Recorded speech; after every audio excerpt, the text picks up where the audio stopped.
아멘. 우리 하나님께 영광의 박수 올려드리겠습니다. 우리 하나님은 살아계신 하나님이신 줄로 믿습니다. 그분께서 우리에게 주님의 귀한 사랑 베풀어 주시고 무엇보다 우리 예수님 보내주셔서 우리를 다 구원하여 주셨습니다. 그 은혜 가운데 날마다 주님의 이름을 높이며 주의 영광 나타내며 살아가는 우리 성도께 모든 성도 되시기를 주님의 이름으로 간절히 축원합니다. 오늘 본문이 들어있는 에스겔서 1장에서 3장은 에스겔이 선지자로 부름받은 사명장입니다. 에스겔은 자신이 어떻게 선지자로 부르심을 받았는지 간증합니다. 그리고 오늘 본문은 그 간증의 마지막 부분으로 에스겔 자신의 사명이 무엇인지를 소개하고 있어요. 여러분, 에스겔이 받은 사명, 그것은 뭡니까? 바로 이스라엘 족속의 파수꾼입니다. 파수꾼은 높은 곳에서 주변을 살피다가 위험한 일로부터 성 안의 사람들을 보호하며 그들을 경계하는 사람입니다. 성 안에서 성 밖에서 무엇인가 심상치 않은 일이 벌어질 때에 무엇보다 적군이 쳐들어와서 우리 성을 공격할 때에 그 성 안의 사람들에게 경고하고 대피하도록 도움을 주는 사람이지요. 파수꾼의 사명이 얼마나 막중합니까? 하나님이 에스겔을 이런 파수꾼으로 세우시겠다는 거예요. 본문에 파수꾼의 두 가지 구체적인 역할이 나옵니다. 18절부터 19절에 악인에 대해서는 그들의 악을 깨우쳐 주어서 악에서 돌이키도록 하라는 겁니다. 20절부터 21절에서는 의인에 대해서는 혹 그들이 죄악에 빠져서 범죄하지 않도록 깨우쳐 주라는 거예요. 이 말씀 가운데 두 번씩 반복하시는 말씀이 있습니다. 우리 함께 읽어볼까요? 시작. 그의 핏값을 내 손에서 찾을 것이다. 내 생명을 보존하리라. 여러분, 이게 얼마나 무서운 경고의 메시지입니까? 이게 단순히 지금 에스겔 아닌 다른 사람에게 하는 말이 아니에요. 에스겔을 향해서 하나님이 하시는 말씀이에요. 에스겔에게 지금 경고하시는 말씀이에요. 뭐라고 하십니까? 네가 전에서 죄인들을 돌아오게 하면 그들이 살 것이다. 근데 만약 그러지 않으면 그 핏값을 누구에게 찾으시겠대요? 에스겔에게 찾으시겠다는. 만약 네가 전에서 그들이 돌아오면 그러면 네 생명도 보존될 것이다. 여러분, 이게 참 무서운 말씀 아닙니까? 에스겔이 파수꾼의 역할을 제대로 하느냐 못하느냐는 다른 사람의 생명뿐만 아니라 자신의 생명이 걸린 매우 중요한 일입니다. 사랑하는 여러분, 지난 몇 주간 우리는 에스겔의 말씀을 함께 큐티하며 묵상하고 새벽 기도에도 이 말씀 가지고 함께 말씀 나누고 있어요. 저는 이 말씀 전하시면서 이 말씀 묵상하면서 하나님께서 저에게 주시는 강한 메시지가 있었습니다. 그것은 저와 여러분들 우리 서둔교회를 이 땅에 파수꾼으로 세우시겠다 하시는 하나님의 말씀이에요. 아멘. 하나님은 저와 여러분들 이 땅과 이 시대를 깨우는 파수꾼으로 부르신 줄로 믿습니다. 예수님을 믿지 아니하는 사람들에게는 예수님을 믿으십시오 라고 말할 수 있어야 합니다. 또한 예수님 믿고 잘 믿는 사람들에게는 예수님 더 잘 믿으세요 라고 권면해야 합니다. 여러분, 우리는 불확실한 시대를 살아가고 있습니다. 우리가 얼마나 불확실한 시대를 살아갔는지는 코로나 팬데믹을 겪으면서 우리가 너무나도 잘 알고 있어요. 근데 벌써 이제 코로나 팬데믹이 몇 년 지났으니 우리가 잘 이 불확실한 세대를 살아가고 있다는 것을 인식하지 못할 때가 참 많아요.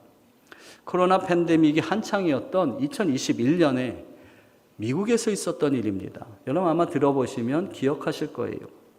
미국에서 아파트가 붕괴하는 사고가 있었어요. 플로리다 마이애미 해변에 12층짜리 아파트입니다. 지은 지 40년 된 오래된 아파트지만 해변가에 있는 아주 고급 아파트예요. 그런데 10초 만에 아파트가 무너졌습니다. 그것도 한밤중에 136가구가 사는데 55가구가 그 붕괴된 아파트 잔해에 파묻혀버리는 참변을 겪었습니다. 129명의 사망자가 발생했던 끔찍한 사고였습니다. 그 가운데 너무나도 안타까운 사연이 하나 있어요. 사고를 당한 사람들 가운데 파라과이 대통령의 영부인의 동생 가족이 있었어요. 그 사람들이 왜 미국에 왔냐? 코로나 백신 맞으려고 미국에 왔다가 그 참변을 당한 거예요.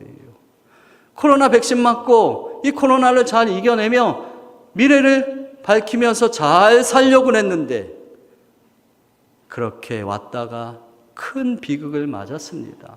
여러분, 그것을 누군들 예상했겠습니까? 우리는 이러한 불확실한 시대를 살아갑니다.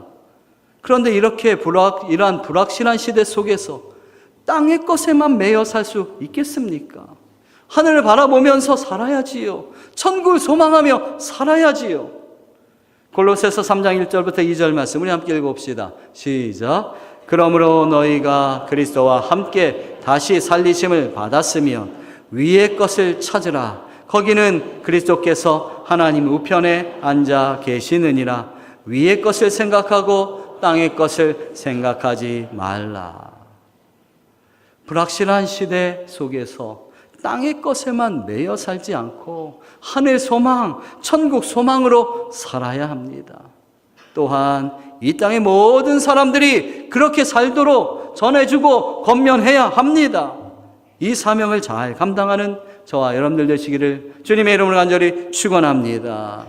오늘은 파수꾼의 사명을 가진 저와 여러분들이 어떻게 그 역할을 감당할 수 있는지에 대한 말씀을 나누고자 합니다. 첫째는 파수꾼은 다른 사람을 위해서 부름받았다는 그 사실을 기억해야 합니다. 여러분, 의사는 누구를 위해서 존재하는 겁니까? 이게 당연히 환자를 위해서 존재합니다. 선생님들, 교사 선생님들은 누구를 위해서 존재하는 거예요? 학생들을 위해서 존재하지요. 그러면 파수꾼은 누구를 위해서 존재하는 겁니까? 예, 성한 사람들을 위해서 존재하는 사람이 파수꾼이에요. 하나님께서 에스겔에게 선지자의 소명을 주시는 과정 참으로 신비롭습니다. 하나님 보좌의 형상, 하나님 보좌의 그 환상을 보여주셨습니다. 하나님이 행하실 일들이 기록되어 있는 두루마리를 받아 먹게 하셨습니다. 그리고 에스겔을 들어서 순간 이동하듯이 이스라엘 백성들이 사로잡혀 있는 그 지역으로 옮기시는 경험도 합니다. 다른 사람들이 경험하지 못한 신령한 일들을 다 체험하는 거예요. 여러분, 하나님이 왜 에스겔에게 그런 은혜를 베푸셨을까요?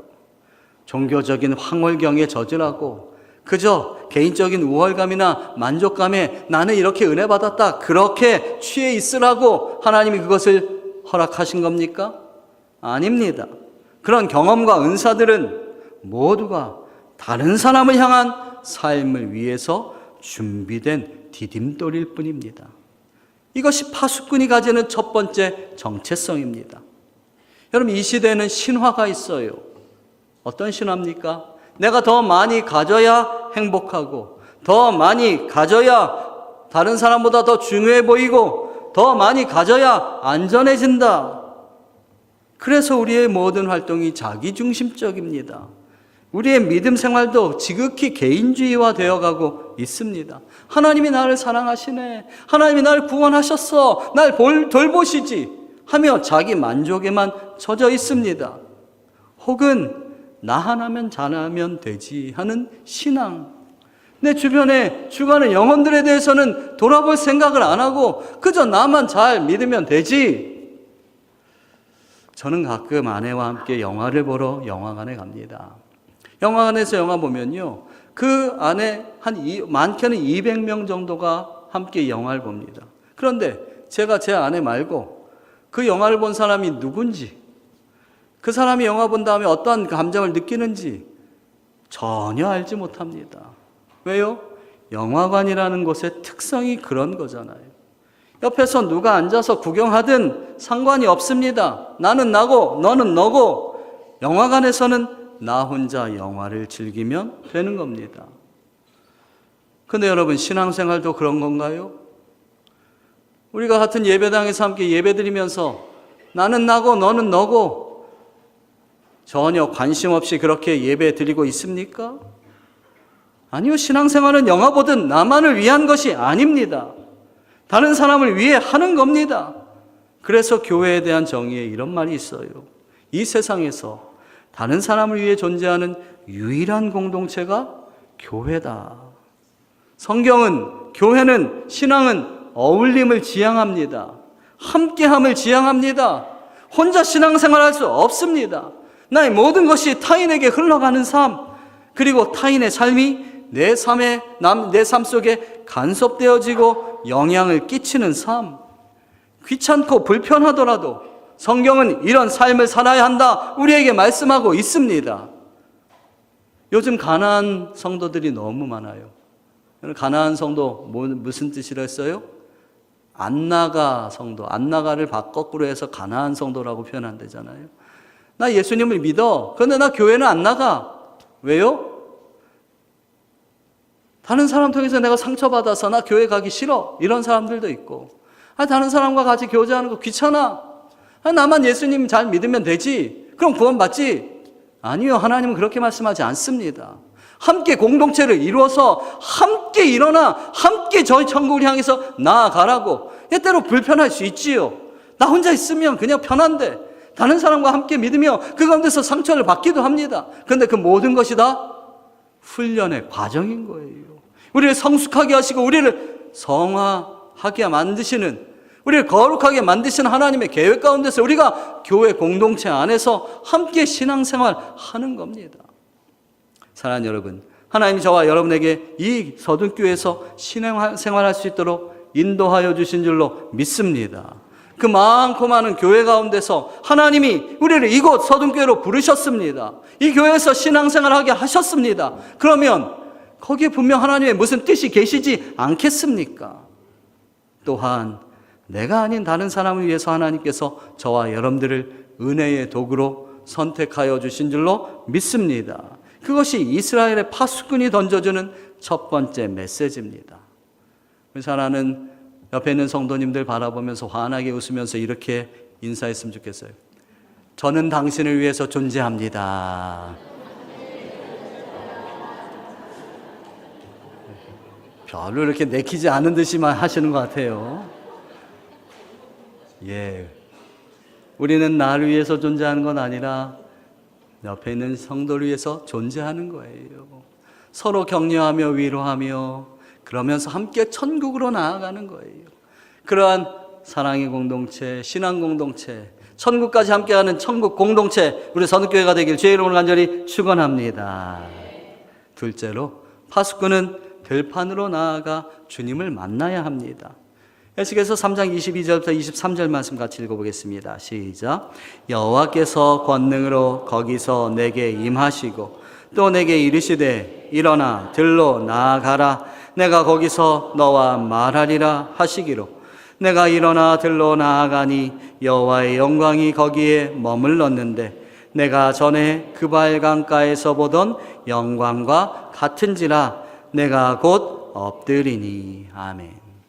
하나님의 에스겔을 파수꾼으로 세우시면서 에스겔을 지금 들판으로 불러내십니다. 여러분, 들판이 어디입니까? 왜 들판으로 나아가라 말씀하십니까? 지금 그들이 살고 있는 그 땅의 들판은요, 광야 같은 곳이에요. 사막 같은 곳이에요. 들로 나아가라. 내가 거기서 너와 말하리라. 들판은 하나님과 교제하는 자리입니다. 하나님의 말씀을 듣는 곳입니다. 파수꾼에게 들판이 있어야 합니다.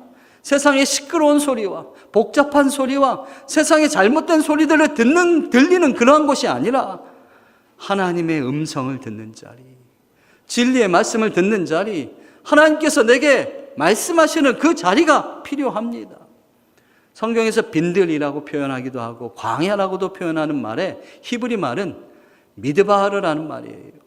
이 미드바르라는 말의 어근은요, 다바르라는 말입니다. 이 말은 말하시다, 하나님이 말씀하시다 이 말이에요. 즉 하나님의 말씀이라는 뜻이 다바르라는 말이에요. 즉 무슨 말입니까?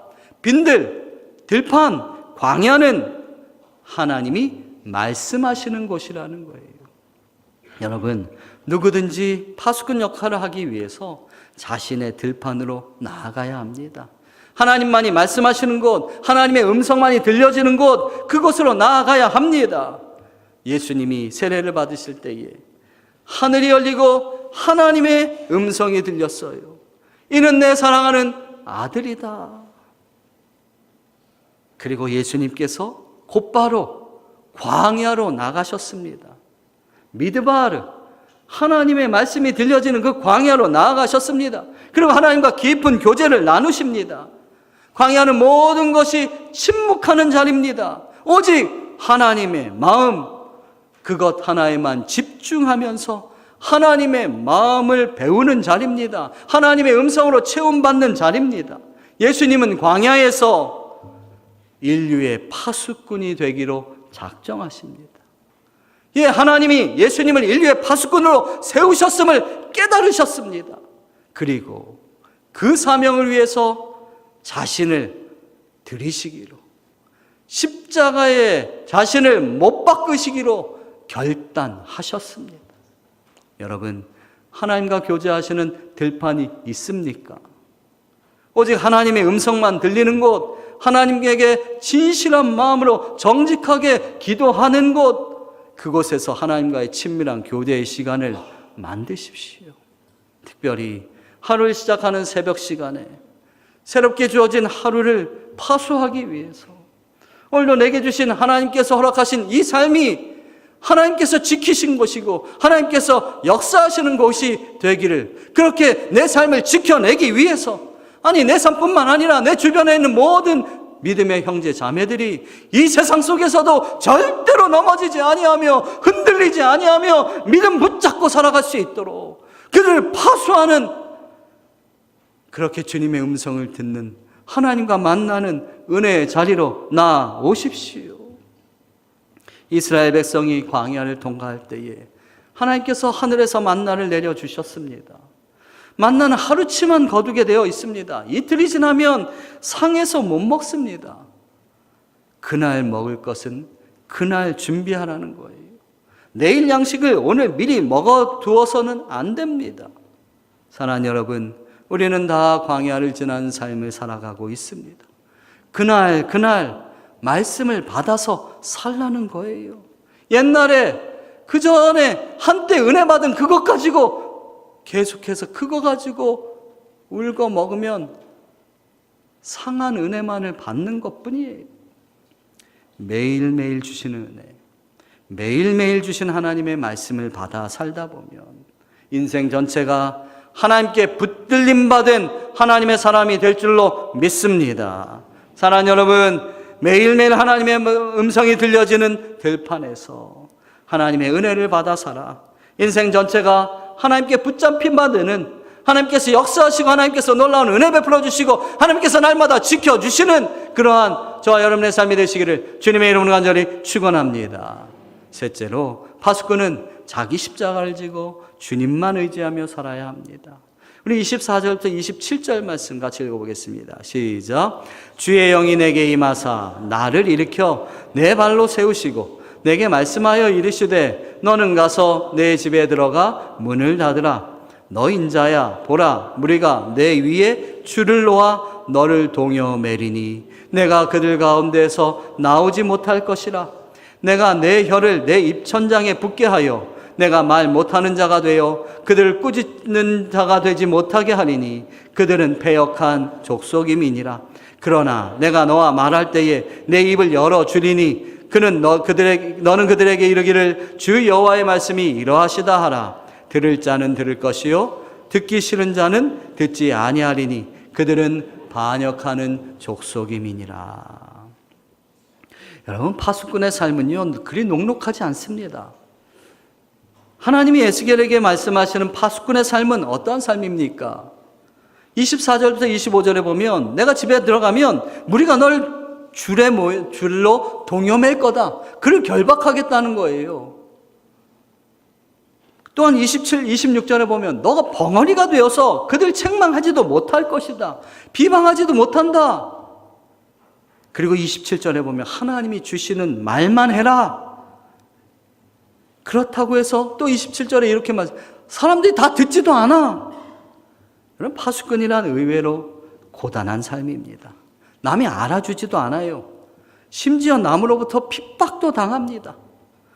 벙어리 냉가슴 앓듯이 내가 하고 싶은 말, 막 내 감정, 내가 욕을 막 쏟아내고 싶은데 꾹꾹 참아야 합니다.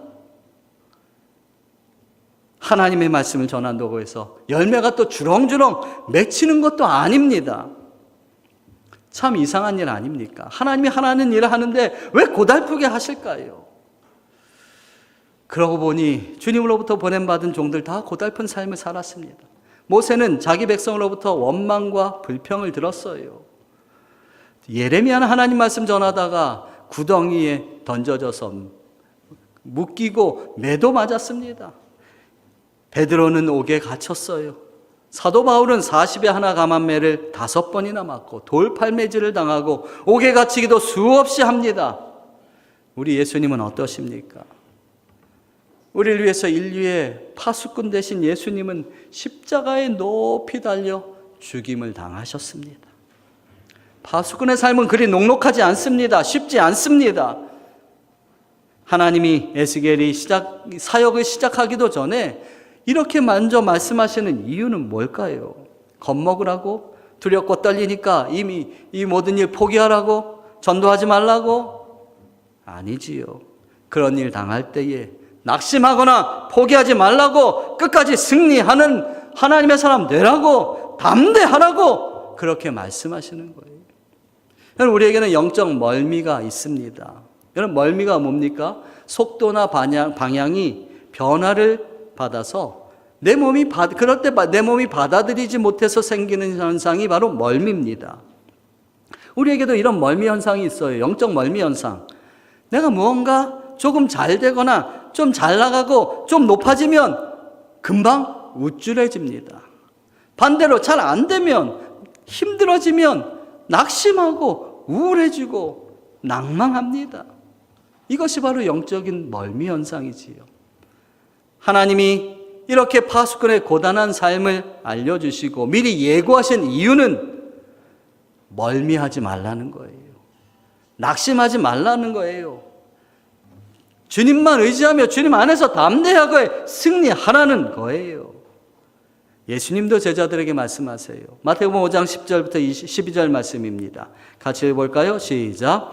의를 위하여 박해를 받은 자는 복이 있나니 천국이 그들의 것임이라. 나로 말미암아 너희를 욕하고 박해하고 거짓으로 너희를 거슬러 모든 악한 말을 할 때에는 너희에게 복이 있나니 기뻐하고 즐거워하라. 하늘에서 너희의 상이 큼이라. 너희 전에 있던 선지자들도 이같이 박해하였느니라. 아멘.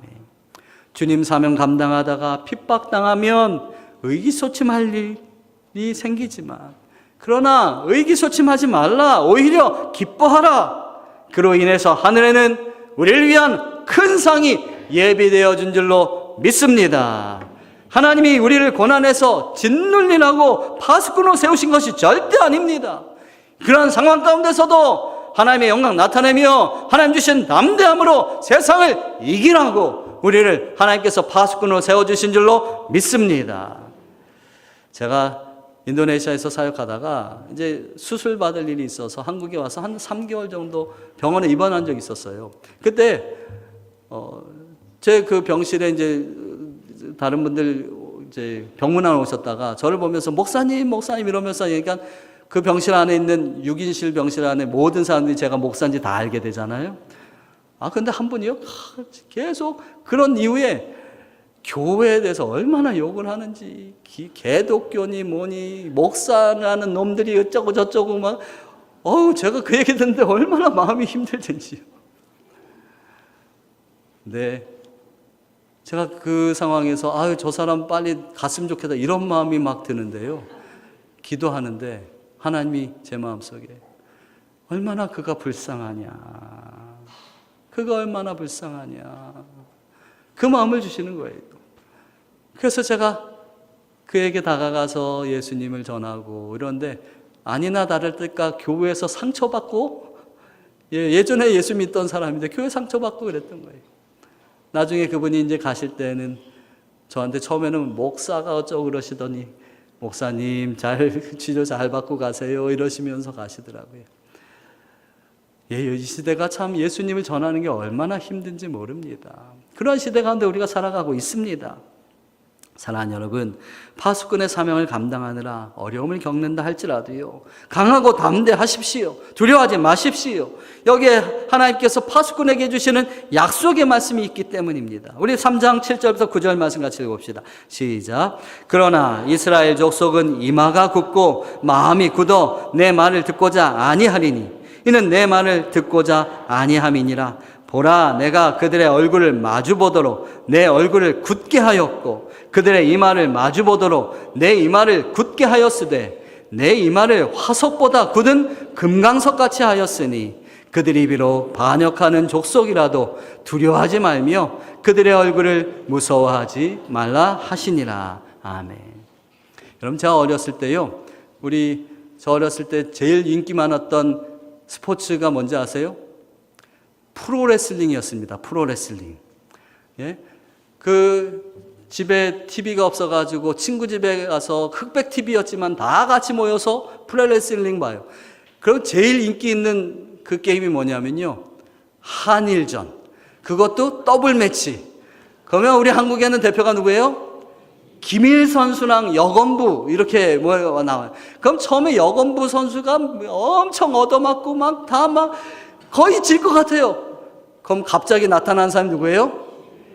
김일 선수가 박치기 하면은 다 떨어져요. 그러면 그 보는 사람들 모두가 와 하면서 함성을 지르면서 기뻐하고 통쾌합니다.